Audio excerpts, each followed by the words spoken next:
সরকার যে 100% মানুষের কাছে গিয়ে পড়ছে। আচ্ছা আপনারা বলুন তো, আপনারা তো অনেক বয়স্ক মানুষ, আমার থেকে অনেক বয়স, 70, 80, 90, 70 বছর বয়স হয়ে গেছে, আমার এখনো অতটা বয়স হয়নি। আপনারা কখনো শুনেছেন যে 100% মানুষের কাছে, আপনাদের 100% মানুষের কাছে স্বাস্থ্যসাথী প্রকল্প যাবে? আপনারা কখনো জেনেছেন 2016 সালে নির্বাচন হচ্ছে, আমি প্রচারে বেরিয়েছি, একটা জায়গায় প্রচারে গেছি, বামপন্থী বন্ধুরা চিৎকার করে বলছে যে আপনারা মমতা ব্যানার্জিকে বিশ্বাস করবেন না, এই যে 2 টাকা কেজি চাল, এই 2 টাকা কেজি চাল যেদিন ভোট চলে যাবে 2016, তারপরের দিন মমতা ব্যানার্জি সেই চাল আর 2 টাকা কেজি চাল দেবেন, এটা ঘোষণা করেছে। আর আমি আজকে এখানে ঘোষণা করছি, মমতা তো সে কথা রেখেছেই, 2 টাকা কেজি চাল সে কোনোদিনই ক্ষমতায় আসার পর বন্ধ করেনি, বিনা পয়সায় চাল দিয়েছে কোভিড পিরিয়ডে। এবং আগামী মমতা ব্যানার্জি যত বছর পশ্চিমবঙ্গে ক্ষমতায় থাকবেন, প্রত্যেকটি মানুষ ততদিন বিনা পয়সায় চাল পাবেই পাবে। বিজেপি যদি ক্ষমতায় আসে কি হবে? বামপন্থীদের তো ক্ষমতা নেই, পশ্চিমবঙ্গে ক্ষমতা দখল করার লক্ষ্যে হয় তৃণমূল কংগ্রেস নাহলে বিজেপি। বামপন্থী দিককে তো খুঁজে পাওয়া দুষ্কর। গত লোকসভা নির্বাচনে তাদের ভোট মাত্র 4%, মানে 100 জনে 4 জন বামপন্থী দিককে ভোট দিয়েছে। আর বামপন্থী সব রামের কাছে বিক্রি হয়ে গেছে, বিজেপির পয়সা নিয়ে তারা বিজেপিকে ভোট দিয়েছে, প্রত্যেকটি জায়গায় বিজেপিকে ভোট দিয়েছে। যদি বিজেপি বাই চান্স ক্ষমতায় আসে পশ্চিমবঙ্গে কি হবে? না, বিজেপি পশ্চিমবঙ্গে যদি ক্ষমতায় আসে প্রথম আঘাত করবে গরিব মানুষের। প্রথমেই 2 টাকা কেজি চাল বন্ধ, কারণ কৃষি আইনে এই যে নতুন কৃষক আইন করেছে না এই বিজেপিরা, এই কৃষক আইনের অত্যাবশ্যকীয় শস্য পণ্য তুলে দেওয়া হয়েছে, মানে চাল আর অত্যাবশ্যকীয় নেই। আদানি আম্বানিরা চাল কিনবে না, তারাই বিক্রি করবে। তারা 10 টাকায় কিনে তারা 50 টাকায় বিক্রি করবে, সরকার কোনো নিয়ন্ত্রণ করবে না। এটা কৃষি আইনের প্রথম কারণ। পশ্চিমবঙ্গে যদি বামপন্থীরা বিজেপিরা ক্ষমতায় আসে, তারা নিশ্চিতভাবে জেনে রাখুন আপনাদের সম্ভাবস্থা থাকবে। পশ্চিমবঙ্গে যদি আপনারা বিজেপিরা ক্ষমতায় আসে, তাহলে কিন্তু আপনার স্বাস্থ্যসাথী কার্ড হবে। পশ্চিমবঙ্গে যদি বিজেপিরা ক্ষমতায় আসে, তাহলে আপনার বাড়ির কন্যাশ্রী আর কেউ পাবে না। পশ্চিমবঙ্গে যদি বিজেপিরা ক্ষমতায় আসে, সবুজ সাথী সাইকেল আর আপনার নাতি নাতনি থেকে শুরু করে আপনার ছেলে মেয়েরা কেউ সবুজ সাথী সাইকেল পাবে না। তাই একদিকে আমরা উন্নয়নের জন্য ভোট চাইছি, আর একদিকে বিজেপি পশ্চিমবঙ্গের সাম্প্রদায়িক সম্প্রীতিকে অক্ষুণ্ণ করে শুধু জয় শ্রীরাম ধ্বনি দিয়ে পশ্চিমবঙ্গে ভোট বিভাজন করার চেষ্টা করছে। আর পশ্চিমবঙ্গে জয় শ্রীরাম ধ্বনির এই বিভাজনের প্রধান উদ্যোক্তাকে না যারা বাম ছিল তারা হঠাৎ করে রাম হয়ে গেছে, তাই এখন বিজেপির মুখপাত্র হয়ে বামরা বিজেপির রাম হয়ে পশ্চিমবঙ্গে বিজেপিকে ক্ষমতায় আনার চেষ্টা করছে। তাই পশ্চিমবঙ্গে একটা ভয়ঙ্কর দিন আসছে। আপনাদেরকে বেছে নিতে হবে, গরিবের সরকার থাকবে না আদানি আম্বানিদের সরকার থাকবে, না কালের সরকার থাকবে। আমরা যদি সরকারে থাকি, গরিবের সরকার থাকবে, 2 টাকা কেজি চাল বিনা পয়সায় চাল পাবেন। আর যদি বিজেপি সরকার ক্ষমতায় আসে, তাহলে কিন্তু আদানি আম্বানিরা যা চাল ধান যা বা রেট ঠিক করবে, সেই রেটকে মেনে নিতে হবে। এই কৃষি আইনে কি বলা আছে? আপনি এই জমিটা অধিক লাভজনক হওয়ার জন্য চাষিরা কোনো জায়গায় এখন ধান চাষ বন্ধ করে দিয়ে আপনারা মাছ চাষের জন্য কাউকে দিচ্ছেন। আপনারা সকলেই পশ্চিমবঙ্গে আমরা যারা ক্ষমতায় আছি, মানে তৃণমূল কংগ্রেস, আমরা তার বিরোধিতা করি। কারণ চাষিরা যেখানে বেশি দাম পাবে, মাছ চাষ করলে তারা মাছ চাষ করছে, যারা ধান চাষ করলে চাষিরা উপকৃত যেটা হবে, কৃষকরা উপকৃত যেটা হবে, সেটার ব্যাপারে আমাদের তৃণমূল কংগ্রেসের কোনো বিরোধিতা নেই। কিন্তু বিজেপি যদি ক্ষমতায় আসে, তারা তো ঠিক করবে না। তারা সেখানে আম্বানিরা বলবে যে আপনার এই জায়গায় আর মাছ চাষ হবে না, আপনাকে এই ধান চাষ করতে হবে। চাষির মূল অভিযোগটা কি? না, বর্তমানের এক কৃষক বলেছেন তিনি একটি নামী কোম্পানির সঙ্গে চুক্তিবদ্ধ হয়েছে। কি চুক্তিবদ্ধ? না, তিনি চিপস হবে, চিপসের আলু তিনি চাষ তৈরি করে। কিন্তু দুর্ভাগ্য হলো এটাই, সে তার পুরো জায়গায় জমি চাষ করতে পারবে না। তার 15 বিঘা জমি আছে, কিন্তু আলু চাষ, যেটা চিপসের আলু 6 বিঘা মাত্র আছে, চাষ করলে তার চিপসের আলুর চাহিদা মিটে যাবে। তাকে 6 বিঘার বেশি সে কিন্তু 15 বিঘায় আলু চাষ করতে পারবে না। তাকে আদানি আম্বানি এই চিপস কোম্পানির উপর নির্ভর করতে হবে। তাই আগামী দিনে আপনি দো ফসলি জমি চাষ করতে পারবেন না। কেন পারবেন না? দো ফসল হলে মানুষের চাষের উদ্বৃত্ত চালের দাম কমে যাবে, ব্যবসায়ীরা লাভ পাবে না। আগামী দিনে তারা বলবে যে এক ফসলি জমি চাষ করতে হবে, আর এই জমিতে এই ধান চাষ করতে হবে, সেই ধানের মূল্য হবে এত, আর আমি চাল বিক্রি করবো অত। এই জন্য তারা আজকে এইটা হচ্ছে যে তারা ঠিক করে দিয়েছে। তাই আমরা চাষি কৃষক আইনের বিরোধিতা করছি। আচ্ছা, আমি একটা কথা বলি, বিজেপি বন্ধুরা নিশ্চয়ই শুধু কি জয়রাম জয় শ্রীরাম করে আপনারা ভোট চাইছেন? আর আমাদের এখন নবাগত কিছু বিজেপি, মানে আমরা যাকে উচ্ছিষ্ট বলে মনে করছি, আমাদের দল থেকে যারা চলে গেছে, তারা চিৎকার করে শুধু বলছে পুরো কিসের জন্য তারা ক্ষমতায় আসতে চায় বলছে না। তারা বলছে আমরা ভাইপোকে হাঁটানোর জন্য ক্ষমতায় আসতে চাইছি। তারা বলছে যে তৃণমূল কংগ্রেস প্রাইভেট লিমিটেড হয়ে গেছে, তার জন্য ক্ষমতায় আসতে চাইছে। তারা গরিব মানুষের জন্য কি করতে চাইছে তাদেরকে পরিষ্কার করতে হবে, যেটা যে গরিব মানুষের জন্য তারা বিজেপি কি করতে চাইছে। আমাদের একজন, আমি নাম বলে তাকে বড় করতে চাই না, আমাদের একজন পূর্ব মেদিনীপুরের কুসন্তান, আমাদের ফিরোজা বিবি, জানেন, শহীদ মাতা, যার মেয়ে, যার ছেলে গুলিবিদ্ধ হয়েছিল হচ্ছে যে আমাদের নন্দীগ্রামে কৃষি আন্দোলন করতে গিয়ে, চাষিদের আন্দোলন করতে গিয়ে, ফিরোজা মাতাকে, ফিরোজা বিবিকে আমরা শহীদ মাতা বলি। সেই শহীদ মাতাকে আমরা 3বারের এমএলএ করেছি। সেই ফিরোজা বিবি বলছেন একটা কথা, যে কুপুত্র থেকে নিঃসন্তান হওয়া ভালো, কুপুত্রের থেকে নিঃসন্তান হওয়া ভালো। সেই রকম একটা কুসন্তান পূর্ব মেদিনীপুরে জন্ম হয়েছিল শুভেন্দু অধিকারী। সেই কুসন্তান চলে যাওয়ার পরে আজকে আমরা উন্মুক্ত হাওয়ায় আমরা বিজেপির বিরুদ্ধে লড়াই করার জন্য প্রস্তুত হচ্ছি, এবং আগামী 16টা নির্বাচনে আমরা পশ্চিমবঙ্গে 16টা বিধানসভায় আমরা পূর্ব মেদিনীপুর জেলা জয়ের লক্ষ্যে আমরা এগোচ্ছি। আমরা একটা কথা বলছি বিজেপি বন্ধুদের, কথা বলছে এই কারণে যে শুভেন্দু অধিকারীকে হাততালি দিচ্ছে, পাচ্ছে মাঝে মাঝে বিজেপির সবাই হাততালি পাচ্ছে। কেন? সে নাকি মমতার আর অভিষেকের বিরুদ্ধে খুব ভালো ভালো বলছে বলে অভিষেক পাচ্ছে। আপনারা জানবেন, কেউ যদি ধর্মান্তরিত, কেউ যদি হিন্দু থেকে মুসলমান হয়, মুসলমান থেকে হিন্দু হয়, তাকে প্রমাণ করার তাগিদ থাকে, তাকে প্রমাণ করার তাগিদ থাকে, কি তাগিদ থাকে? যে সে হিন্দু থেকে মুসলমান হয়েছে, সে যে সব থেকে বড় মুসলমান, তাকে ডেলি মসজিদে মন্দিরে মসজিদে যেতে হবে। এই জন্য তাকে প্রমাণ করার তাগিদ থাকে সে হিন্দু ছেড়ে মুসলমান হয়ে কত বড় মুসলমান হয়েছে। আবার কেউ যদি মুসলমান ছেড়ে হিন্দু হয়, তাকে প্রচার করতে হবে যে আমি কত বড় হিন্দু, ডেলি মন্দিরে যেতে হবে। তাই তৃণমূল ছেড়ে বিজেপি থেকে সে চিৎকার করে মমতা ব্যানার্জির বিরুদ্ধে বলে, অভিষেক ব্যানার্জির বিরুদ্ধে বলে তাকে প্রমাণ করতে হচ্ছে সে কত বড় বিজেপি হয়ে গেছে, কত বড় বিজেপি হয়ে গেছে। আজকে বিভিন্ন জায়গায় প্রচার করতে হচ্ছে।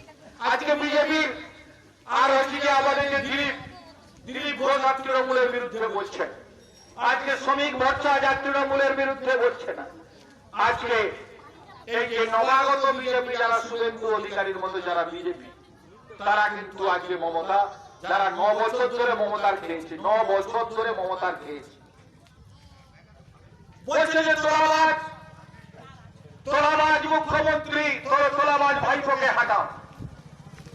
আমরা পরিষ্কার বলি, এখানে অনেক লোক আছে যারা জানেন, তৃণমূল ক্ষমতায় এসেছে 2011 সালে, আপনি লোকসভায় জিতেছেন 2009 সালে, 2009 সাল থেকে 2020 হলদিয়া রাজত্ব করেছে কে? শুভেন্দু অধিকারী। হলদিয়ায় কারখানায় লোক ঢুকিয়েছে কে? শুভেন্দু অধিকারী। প্রতিদিন তোলা তুলেছে কে? শুভেন্দু অধিকারী। কেডিপিপি তার দায়িত্বে ছিল, কেডিপিপি লোক ঢুকিয়েছে কে? শুভেন্দু অধিকারী। কেডিপিপি টাকা তুলেছে কে? শুভেন্দু অধিকারী। রামকো সিমেন্টের টাকা তুলেছে কে? শুভেন্দু অধিকারী। আবার তাকে 3-4টে দপ্তরের মন্ত্রী করা হয়েছিল, তার টাকা তুলেছে কে? শুভেন্দু অধিকারী। সে তোলাবাজ নয়, সে ধোয়া তুলসী পাতা। আসল ব্যাপারটা হচ্ছে অন্য, যে বিজেপি আমাদের কাছে থাকলে চোর আর বিজেপির কাছে গেলে সে সাধু। আমাদের কাছে থাকলে চোর, বিজেপির কাছে রাজ সাধু। তাই একটা কথা আছে, 9 বছর খেলো মধু আর বিজেপিতে গেল সাধু। 9 বছর খেয়েছে মধু আমাদের আর বিজেপিতে সে হয়ে গেছে সাধু। এইটা হচ্ছে পরিষ্কার কথা। বিজেপিতে সে সাধু হয়ে গেছে 9 বছর ধরে ওয়াশিং মেশিন বলছে। লজ্জার আগে কথা বলতে তিনি প্রকাশ্য সভায় দাঁড়িয়ে বলছেন যে আমরা নাকি যারা গ্রাম পঞ্চায়েত, পঞ্চায়েত সমিতি, জেলা পরিষদ আছি, আমরা আমফানের চোর, আমফানের টাকা চুরি করেছি। তিনি পরিষ্কার সভায় বলছেন। আজকে বিজেপি বন্ধুদের বলি, আমরা না আমফানের টাকা চুরি করেছি বলে কোন প্রমাণ নেই, আপনি মাইকে বলছেন। আর যে লোককে যে বলাচ্ছেন মুখে সেই শুভেন্দু অধিকারী নারদার টাকা নিচ্ছে, প্রতিদিন টিভিতে দেখা যাচ্ছে। আর টিভিতে আমাদের কাছে যেতে ওয়াশিং মেশিনে ধোয়া হয়ে গেছে।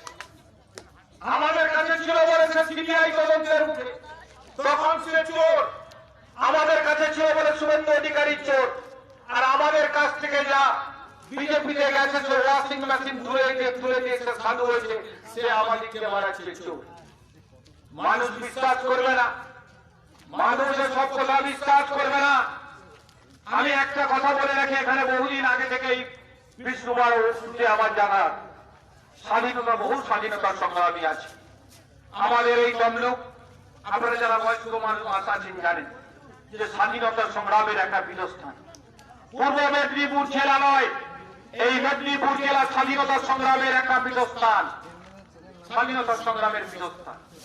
এখানে আমাদের জন্মেছে ঈশ্বরচন্দ্র বিদ্যাসাগর, এখানে জন্মেছে ক্ষুদিরাম, এখানে জন্মেছে মা মাতঙ্গিনী, এখানে সুশীল লালা, সতীশ সামন্ত, অজয় মুখার্জি, বীরেন্দ্র শাসমল থেকে হাজারো হাজারো কুমোদিনী রাঘোয়া, হাজারো হাজারো স্বাধীনতা সংগ্রামী জন্ম হয়েছে এই মেদিনীপুর জেলায়।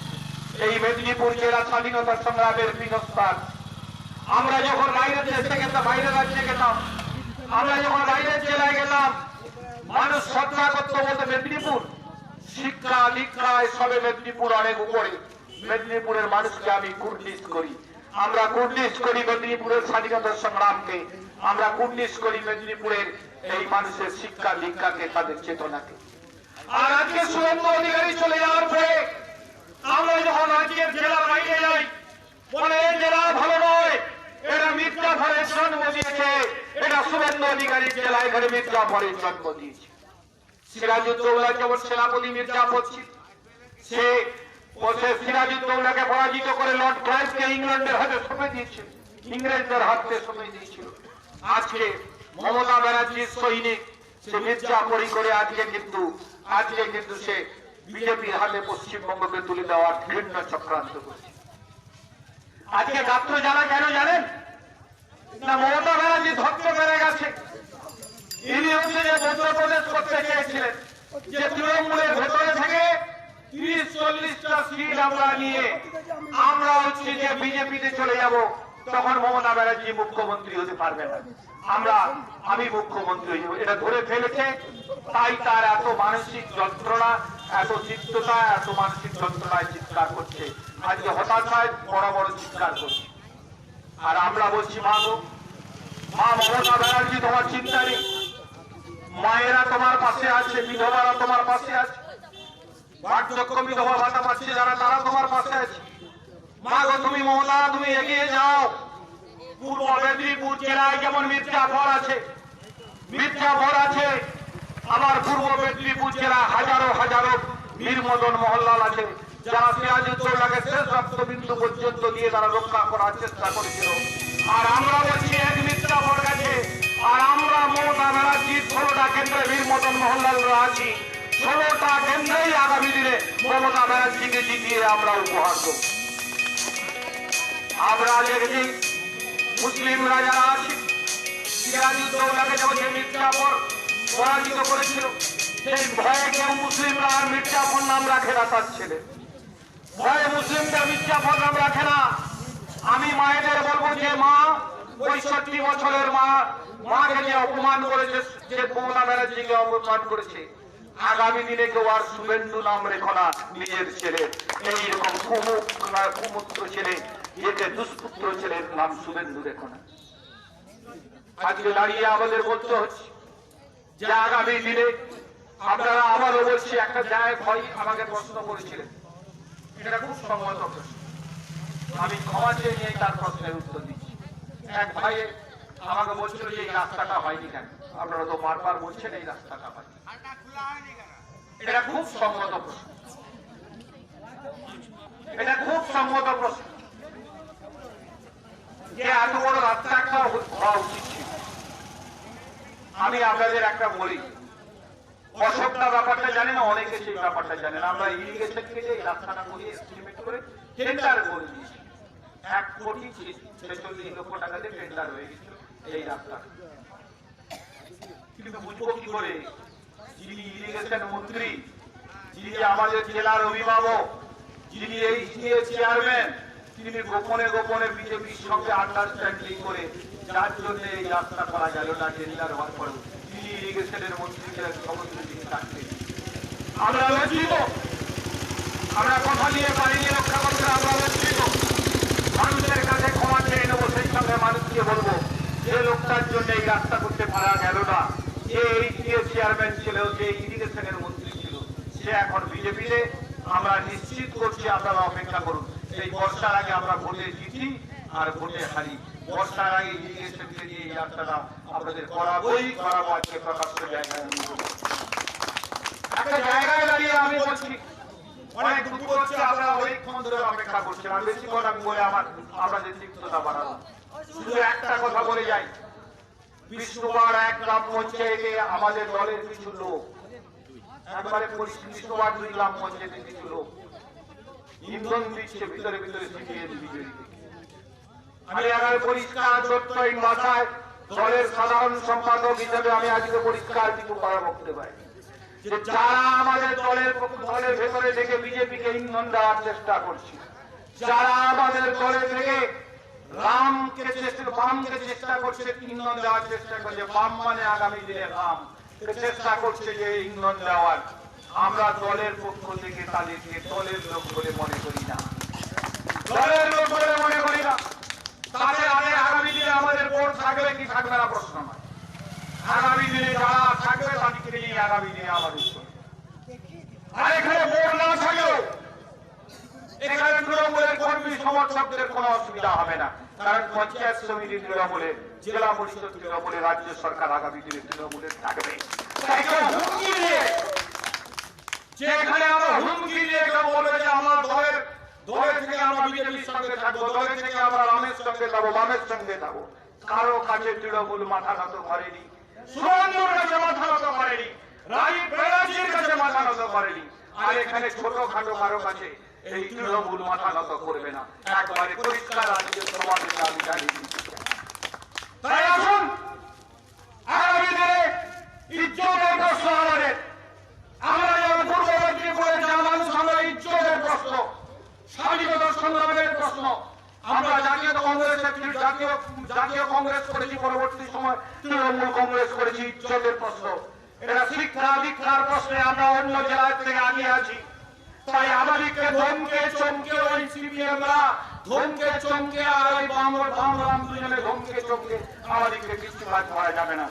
এই গ্রাম পঞ্চায়েতে প্রধান যে লিস্ট দেবে সেই লিস্ট বাধ্যবাধকতায় কার্যকরী হবে।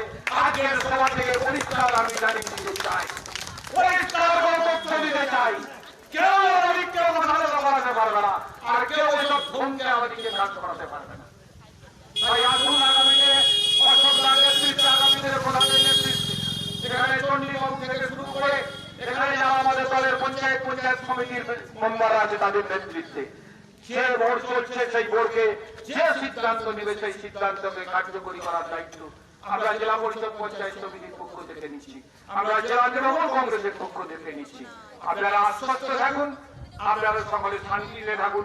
আমরা অযথা অশান্তি পাকাতে চাই না, কিন্তু কেউ যদি শান্তি শৃঙ্খলা ভগ্ন করে তাহলে তাকে রুখে দেওয়ার দায়িত্ব আমাদের পড়ে।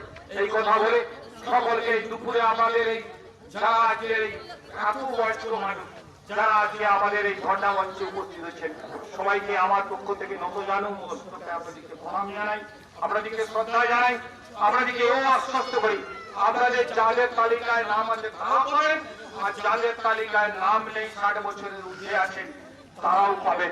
একথা জেনে জানিয়ে সকলকে আমার পক্ষ থেকে জাতীয়তাবাদী অভিনন্দন, জাতীয়তাবাদী সংগ্রাম, জাতীয়তাবাদী হচ্ছে অভিনন্দন, শ্রদ্ধা, ভালোবাসা জানি আমি শেষ করলাম। জয় হিন্দ, বন্দে মাতরম। তৃণমূল কংগ্রেস জিন্দাবাদ, মমতা ব্যানার্জি জিন্দাবাদ। সকলে একসঙ্গে বলুন বন্দে